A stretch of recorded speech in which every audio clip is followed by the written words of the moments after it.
Bueno, muchísimas gracias. La verdad quiero agradecer la confianza del comité organizador y de aquellos que me pusieron a compartir con este destacado y respetable panel. Se ha citado mucho a Sun Tzu últimamente, ¿no? Se decía de las frases célebres de Sun Tzu, una de ellas, con eso comienza el libro El arte de la guerra, más o menos así. El arte de la guerra es de vital importancia porque se trata de la vida o de la muerte. Y de allí pasa a hacer un conjunto de recomendaciones. Tal vez la más importante era el cuarteto, el quinteto, ahorita simplemente lo cito de memoria. Conócete a ti mismo, conoce a tu enemigo, conoce el clima en donde vas a dar la batalla, conoce la geografía en donde tú vas a tratar de dar la batalla y por último trata de valorar la influencia moral que tienes sobre tus soldados. Y lo digo porque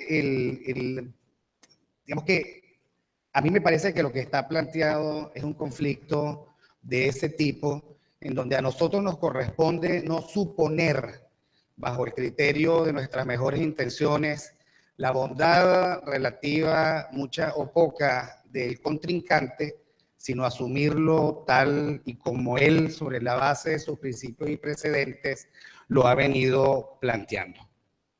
Casi que después de lo que dijo Sebastián Abarrá, lo que hay que pedir a los militares que nos devuelvan el país.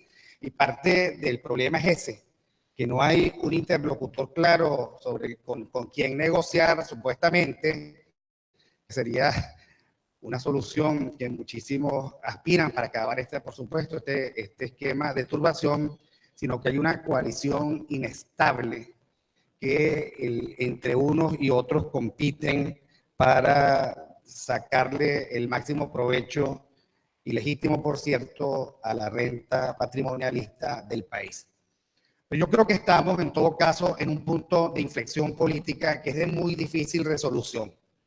Están en juego los derechos humanos fundamentales, se asume y se está asumiendo la política de parte de ellos bajo el supuesto de un concepto brutal, el de Carl Schmitt, que dice que la política es sobre todo la discriminación de amigos y de enemigos. Hay que decir que mientras nosotros estamos aquí, la Guardia Nacional Bolivariana está impidiendo el paso de los diputados a la Asamblea Nacional. Caracas amaneció hoy bloqueada por los cuatro costados y hay una situación de altísimo conflicto en la que el gobierno, por cierto, no hace nada para mejorarla. Y también hay que decir que desde el domingo, esa jornada maravillosa que los ciudadanos construimos a través de nuestra manifestación de voluntad, desde el domingo hay una intensa presión internacional para que el gobierno deponga su proyecto constituyente. Pero ¿qué le queda al gobierno si depone su proyecto constituyente? ¿Qué le queda? ¿Qué le quedan si esa es la única propuesta de futuro que el gobierno se ha planteado? Ellos asumen la necesidad de concentrar todo el poder, para eso es la propuesta constituyente, y para tomar y asumir todo el poder o para tener una justificación vana en una falsa institucionalidad para asumir todo el poder, ellos confiscan la libertad o quieren confiscar la libertad en todas sus acepciones.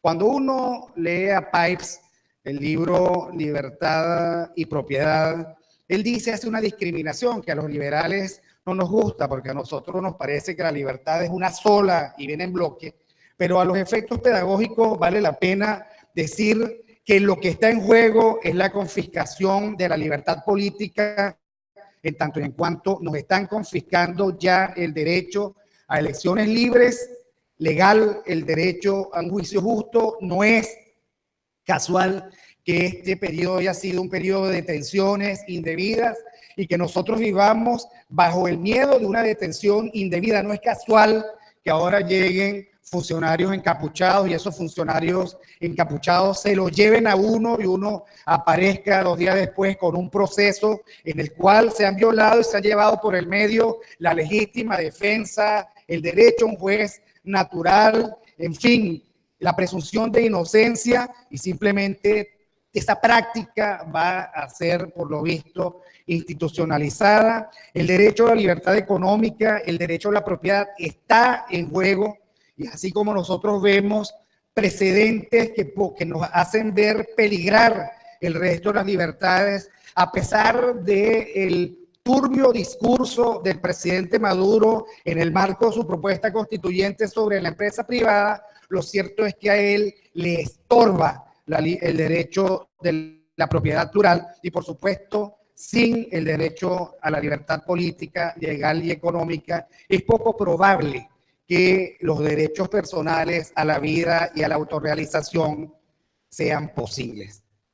Lo que está planteado con la propuesta constituyente es un leviatán que se niega a dar garantías, se niega a reconocer la dignidad del ser humano.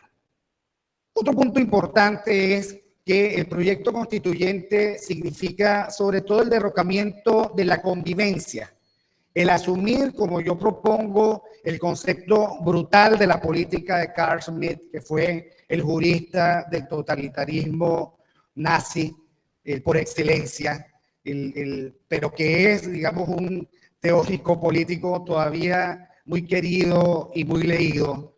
Bueno, cuando se asume que la política es la discriminación entre los que son y los que no son, y me parece muy bueno el llamado de atención que hizo Sebastián Barraez, cuando uno oye esa mezcla discursiva de pastor protestante con militar marxista-leninista del general Bernal en la parada del 5 de julio, uno está absolutamente claro que la visión de este militar, en representación de los militares que hicieron parada ese día, era totalmente adversa a un régimen de convivencia. Era entre ellos los que se reclaman para sí mismos ser chavistas, socialistas, profundamente no sé qué cosa, invocaciones al Dios de los ejércitos a favor de ellos y en contra de sus enemigos. Uno está absolutamente convencido de que este proyecto es la institucionalización o el sentar las bases del derrocamiento de la convivencia en la cual los diversos, los disidentes y los plurales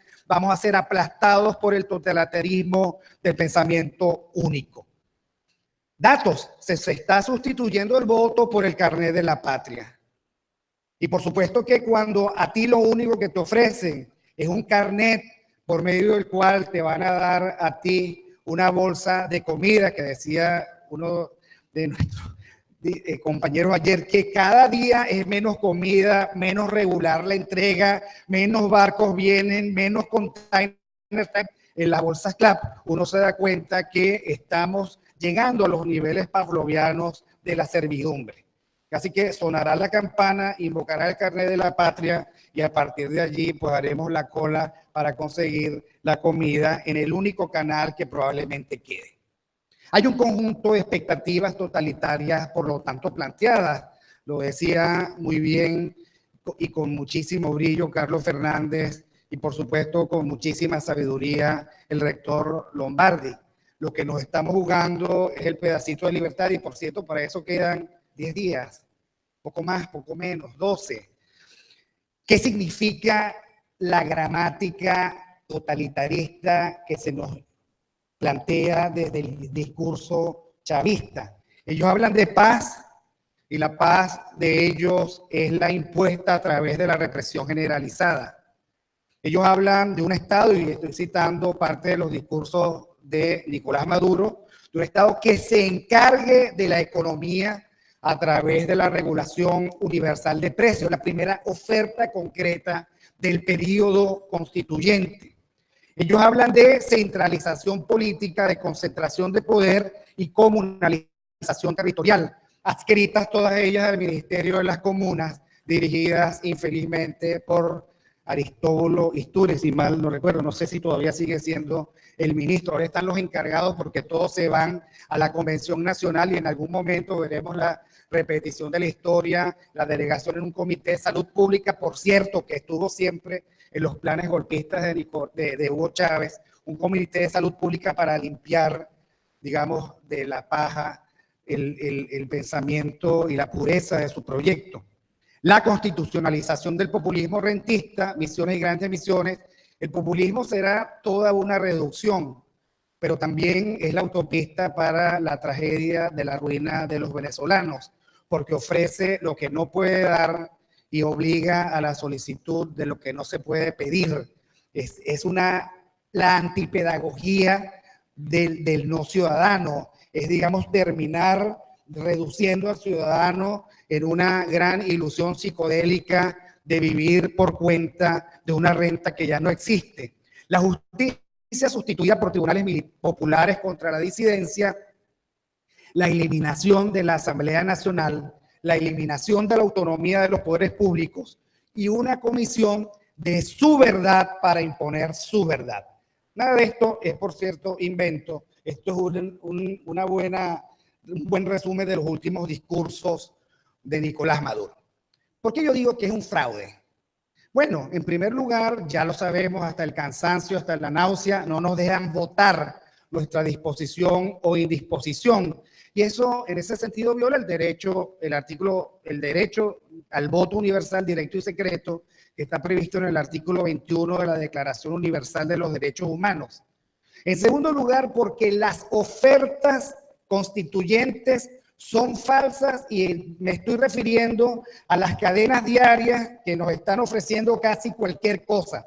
Las necias y las menos necias, las sensatas y las insensatas. Cada constituyente tiene su plan constituyente, pero la verdad es que detrás de todo ese carnaval electoral hay un guión perfectamente previsto, mucho más sencillo, que es la concentración de todo el poder. Está absolutamente claro que a través de cualquier constituyente no se va a resolver ni una de las dimensiones de nuestra crisis, que es el socialismo que ellos quieren, por cierto, instaurar como régimen constitucional. Y bueno, porque hay una cosa que para mí está clara, y es que el proceso constituyente llega y se queda. No se va por un largo rato porque al gobierno no le va a estorbar.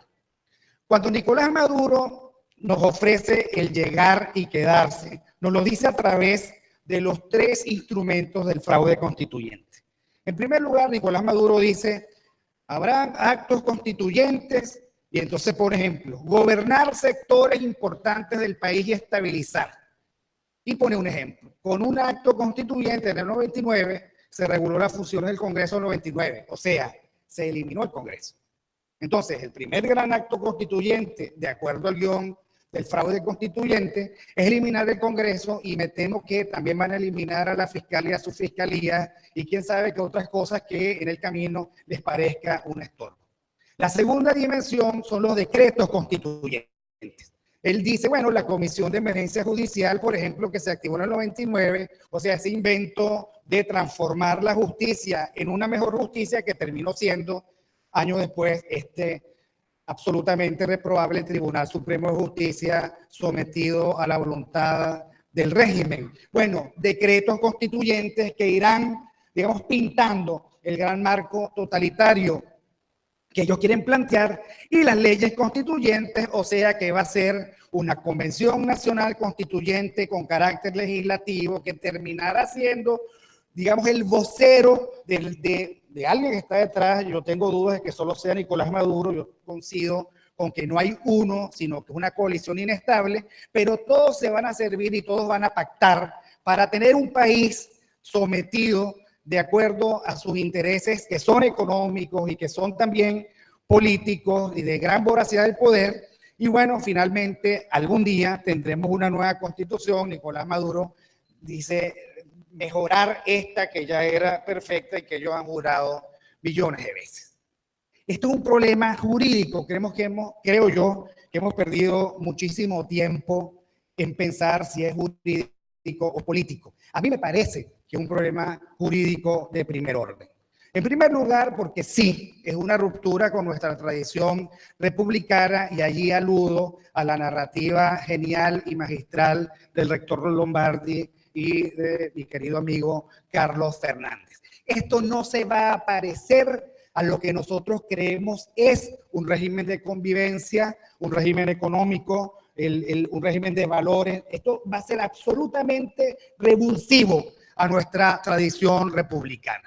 Es además una ruptura, también lo dice el rector Lombardi, con lo que somos, y lo dice también Carlos, con lo que somos en tanto heredad occidental, porque no van a ser nuestros esquemas morales y nuestras instituciones sociales el producto de esta evolución que nosotros atajamos en el siglo XXI, sino la imposición de un sistema de planificación central en manos de ellos. Imagínense ustedes lo que puede resultar, el país que puede resultar de la mezcla de Padrino, Bernal, Diosdado, Maduro, Cilia, Aristóbulo, Istúriz y pare de contar. Imagínense qué país va a salir de allí. Imagínense qué mezcla de resentimientos, de odios, de sumisión, de servidumbre, de revanchismo, de facturas pendientes, con el aquí, el ahora, el antes, el ayer y el futuro, vamos a tener con este planteamiento constitucional. Por cierto, Iris Varela también se sumó al equipo. Porque se nos quiere imponer una perversa racionalidad autoritaria, a pesar de sus terribles resultados, y por cierto que todo es racional, pero hay unas racionalidades peores que otras. Y eso también hay que decirlo. Porque no es un tema de articulado constitucional para mis efectos, para mi vivencia, para la vivencia de mi familia y de mi trabajo. Yo no tengo constitución. Yo no tengo asidero constitucional. Yo no tengo garantías y derechos ciudadanos. Yo no tengo posibilidad de ejercer, por lo tanto, la ciudadanía, porque para todos los efectos la Constitución ha sido depuesta una y otra vez, y es una alusión nostálgica a algo que efectivamente no tenemos y no tendremos, porque yo me temo que cuando se imponga la racionalidad buena y no la mala, habrá que hacer una Constitución más decente, menos extensiva, más razonable, más parecida a nuestra pobreza y a nuestra capacidad de financiar un Estado que se monta sobre nosotros como un inmenso bacalao que ya no podemos cargar. Las leyes deberían ser la expresión de nuestras tradiciones y expectativas morales, pero ahora son la expresión de la capacidad o de las ganas que ellos tienen de perseguirnos. Vamos a decirle adiós a Nicolás. Ok. Hay otro tema. Y es que en el camino las palabras han perdido su significado y en esa misma ruta nosotros hemos perdido la libertad. Esta es una frase de Confucio que alude en este momento, no sé qué pensador que yo leía, pero me parece importante porque en el camino nosotros hemos perdido la batalla de la gramática libertaria. Nosotros hemos comprado la neolengua del régimen y nos parece espectacular. La neolengua del régimen y las condiciones que pone el régimen para hablar en su propio idioma. Entonces, nosotros vivimos el imperio del sinsentido y eso es un poco enloquecedor, en eso estamos todos. Vivimos el desastre de los inversos porque cuando Nicolás dice paz, yo estoy seguro que no dice paz, dice guerra. Cuando dice consenso, estoy seguro que no dice consenso, dice imposición. Cuando dice negociar, estoy seguro que no quiere negociar, sino que quiere jugar el gato encerrado, en fin.